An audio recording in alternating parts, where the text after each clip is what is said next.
This is the Writer's Block Christmas story, Holly the Christmas Cat, specially written by Emily and Craig Barr-Green. We hope you enjoy it. Merry Christmas.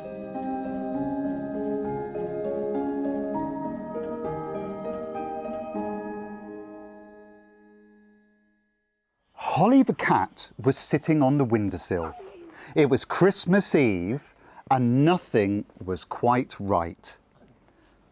Holly's human, Eve, was sad. Now, Eve usually loves Christmas. All the family would come for dinner, and so would anyone else who didn't have a place to go. Now, though, Eve was old, and her son and her grandchildren had moved away, and they couldn't afford to travel this year. And Holly knew that Eve was looking forward to their phone call, but it wasn't the same. So Holly the cat sat on the windowsill watching people coming and going in scarves and hats, carrying presents. Holly sighed. Poor Eve.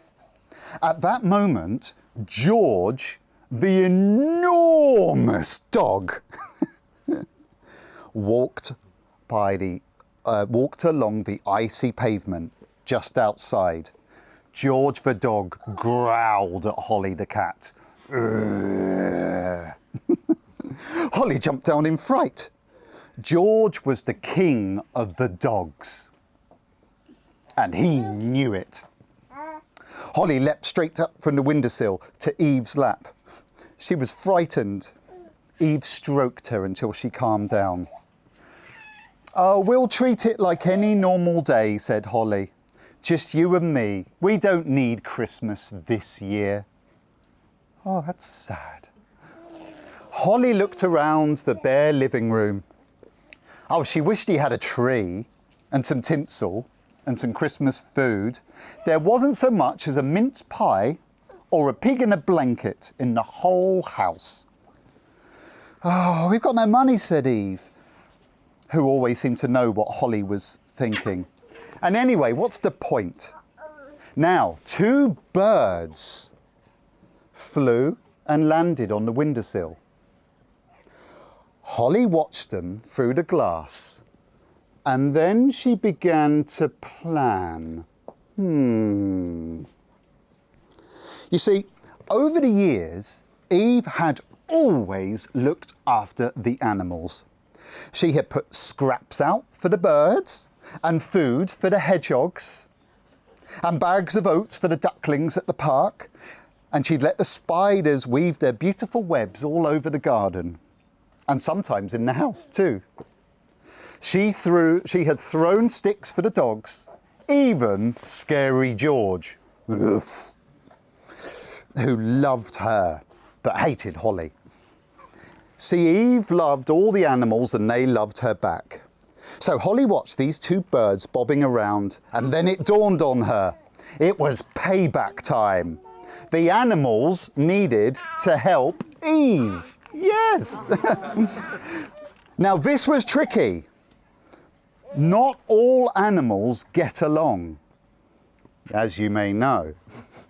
But it was Christmas and Holly the cat needed help. So on the stroke of midnight, dong, long after Eve had gone to bed, Holly leapt into action. Now cats are mysterious creatures, and no human ever really knows what a cat's thinking. And Holly was more mysterious than most. She jumped through the kitchen cat flap, flop, flop, and into the cold, frosty garden. Now, for situations like this, Holly the cat had a special emergency meow. She didn't use it very often, but tonight she knew she had to do it. And it goes like this. Meow! Do you think we can do this? 1, 2, 3, meow! We might have accidentally called all the animals in Truro. And one by one, her team of animals arrived. 4 birds, 5 mice, and 9 spiders. Right, everyone, this is an emergency. Eve's cancelled Christmas, said Holly. She says we don't need it this year. No way, said the birds. Eek, eek, said the mice. And a spider whispered, moop. Because that's the sound that spiders make if you listen carefully. We need to get to work. The birds flew off, and when they came back, they were carrying tinsel and baubles. And they were shiny and bright in the cold, dark night. Where did you get them from? Said Holly. The birds looked at each other. Nowhere? And the mice were excellent at finding food. And when they came back, they had mince pies still in their packet, so it was perfectly hygienic.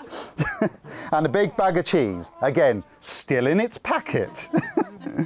Holly asked them to take it inside, and the mice gave Holly the cat a nervous look. Don't worry, said Holly. You're not going to be my Christmas dinner. Squeak, said the mice. They got everything into the house and they looked at it. The house looked nice, but it wasn't enough. It still looked like a sad house, but it only had a few decorations in it and only a little bit of food. Oh, what else can we do, said Holly. I'm clean out of ideas. Now the smallest mouse squeaked at her. Eek. What was that? Said Holly. Squeak. Holly stepped closer. The little mouse, Olive, had to be very brave. You need to ask George, she squeaked in a tiny voice. Holly jumped into the air. What an idea! Oh, I can't do that, she said. George is the king of the dogs. But you have to, said the bigger mouse. Little Olive is right. Indeed you do, said the birds. For Eve, whispered Olive. And so Holly did the bravest thing she'd ever had to do in her whole life. She had to go to George the dog's house. It was a kennel in the garden, but George, king of the dogs, called it his palace. When he saw her, he growled. Ugh. She was petrified, but she didn't run away. She couldn't use her special meow with dogs. Oh, it's for Eve, she said, backing away. George skidded to a halt.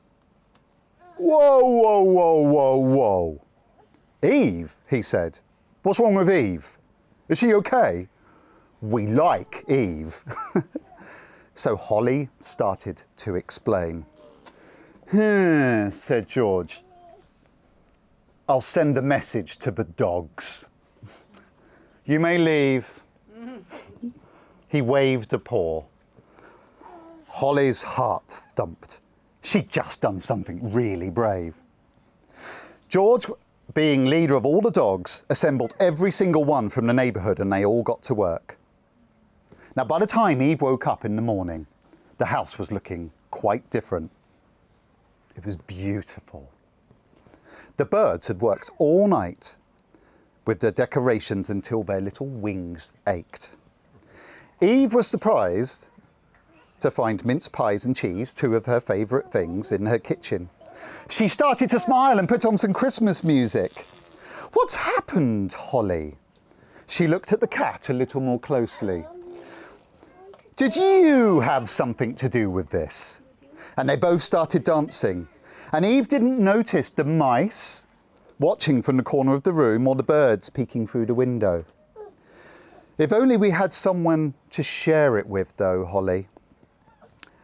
At that moment, there was a bang on the door. Knock, knock. Eve opened it Merry Christmas, Mum, said her son. We couldn't leave you on your own. Eve gasped. She couldn't believe it. It was her son, her grandchildren, and Luna, the little white dog. Eve's grandchildren ran into the house, each carrying a small homemade present. It's Christmas, Gran, they shouted. And they started dancing too, and so did Luna, the little white dog. We set off before dawn, said her son, and I don't know what happened, but I woke up in the night and Luna was sitting on the bed staring at me. And I just thought, you're right, Luna, we need to go and see Mum. Oh, Eve said, we haven't got any food though. Oh, we brought packed lunches, he said. But have you seen what's on your doorstep? And when she looked, she saw that everything she needed was right there. All the dogs had done that special doggy thing that dogs can do of talking to their people in the night. And the people had woken up with the strangest feeling that they needed to deliver some food to Eve. There were bags of potatoes, a Christmas pudding, a trifle, and lots of pigs in lots of blankets. There was just enough for everyone. Eve was so happy. She hugged her grandchildren and her son, and she looked at the sparkles and she listened to the Christmas music and ate the food. She had everything she needed this Christmas. Now, she'd made a special plate of food for Holly and Luna. Holly, she cried. But Holly was gone. Outside in the frosty garden, Holly, the birds, the mice, 15 dogs, including Luna and including George, the king of the dogs, were all sitting under a big silver canopy. The spiders had been weaving all night and it sparkled in the frosty morning sun. They were eating their own special Christmas lunch and they began singing their own Christmas songs in meows and woofs and squeaks and magical spidery moops. Merry Christmas, Holly, said George. You're not so bad, you know. And Holly did the special meow. Meow. It was the best Christmas ever. The end.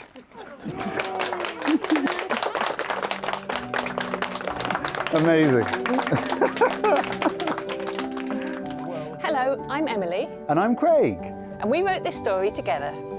We hope you enjoyed it. We had lots of fun writing it for you. Merry Christmas!